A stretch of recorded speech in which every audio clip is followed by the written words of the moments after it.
जय गुरुदेव। आप सभी सत्संगी भाई बहनों को मेरा सादर सप्रेम जय गुरुदेव। गुरु महाराज की बातें अक्षरशः लोगों तक पहुंचाने का एक छोटा सा प्रयास कर रही हूं, लेकिन इसमें मुझे आप सबके मदद की ज़रूरत है। आप लोगों की श्रद्धा और भक्ति के आगे मैं कुछ भी नहीं। आप लोगों से विनम्र निवेदन है कि अपना विश्वास और दृढ़ आस्था बनाए रखें। चैनल के साथ जुड़े रहने के लिए सब्सक्राइब का बटन दबा दें और जितना ज़्यादा से ज़्यादा हो सके हमारे प्रेमी भाई बहनों के व्हाट्सएप, फेसबुक, टेलीग्राम आदि पर वीडियो सेंड कीजिए ताकि मेरा यह तुच्छ सा प्रयास सफल हो सके। और प्रेम से बोलिए जय गुरुदेव।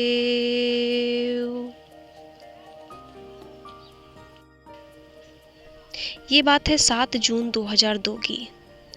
एक R.K. पांडे जी थे जो गुरु महाराज के बहुत बड़े भक्त थे। वो बताते हैं कि बात उस समय की है जब जय गुरुदेव मंदिर जहाँ बन रहा है उस प्लाट पर गेहूं बोया गया था। मथुरा में कृष्णा नगर आश्रम से स्वामी जी महाराज रोज बाईपास की इस नई जमीन पर आते जाते थे। मैं भी दफ्तर से छुट्टी लेकर कुछ दिनों के लिए मथुरा गया था।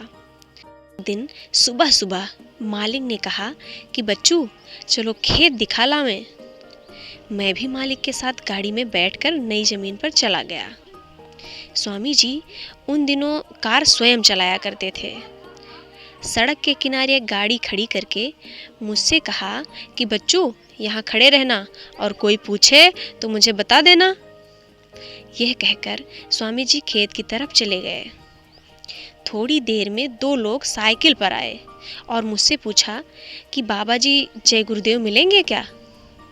मैंने इशारे करते हुए बताया कि देखिए वो वहाँ खेत में निराई कर रहे हैं। और मैं फिर स्वामी जी के पास चला गया और कहा कि 2 लोग आपसे मिलने आए हैं। स्वामी जी तुरंत मुड़कर मेरे साथ चलने लगे। हाथ में, कपड़ों में, पूरे शरीर में बस धूल मिट्टी लगी हुई थी। उन्हें झाड़ते पोंछते जब समीप पहुँचे तो हाथ जोड़कर पूछा कि कैसे आना हुआ। उन लोगों ने बताया कि हमारे महाराज जी ने यह मालूम करने के लिए भेजा है कि आप कहीं वह तो नहीं जिनके बारे में इज़राइल के भविष्यवक्ता प्रोफेसर हरार ने भविष्यवाणी की है।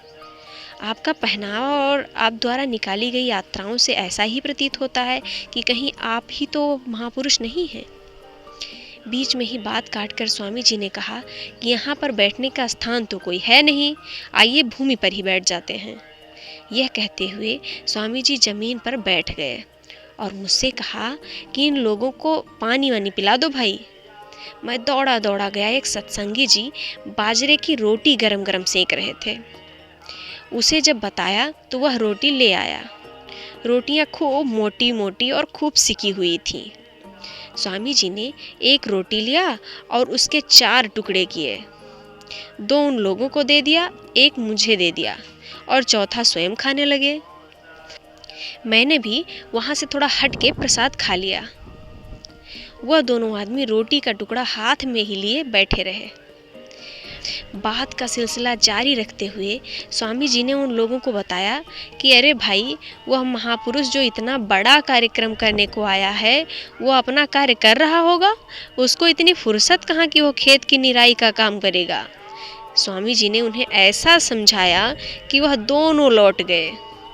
उनके जाते ही मालिक ने फरमाया कि ब्रह्मा विष्णु महेश तो मेरे बारे में जानते नहीं, यह चले थे मेरा भेद जानने।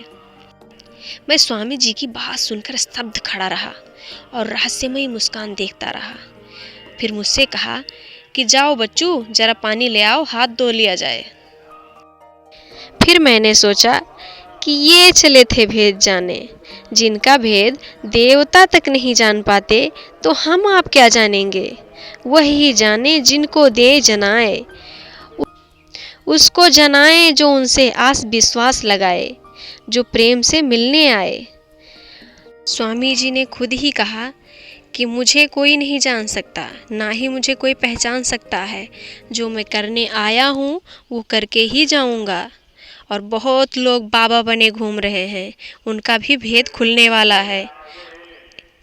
कि स्वामी जी में आस्था और विश्वास बनाए रखें, उनसे प्रेम बनाए रखें और आपस में सभी लोग प्रेम बनाए रखें और प्रेम के साथ रहें और प्रेम से बोलें जय गुरुदेव।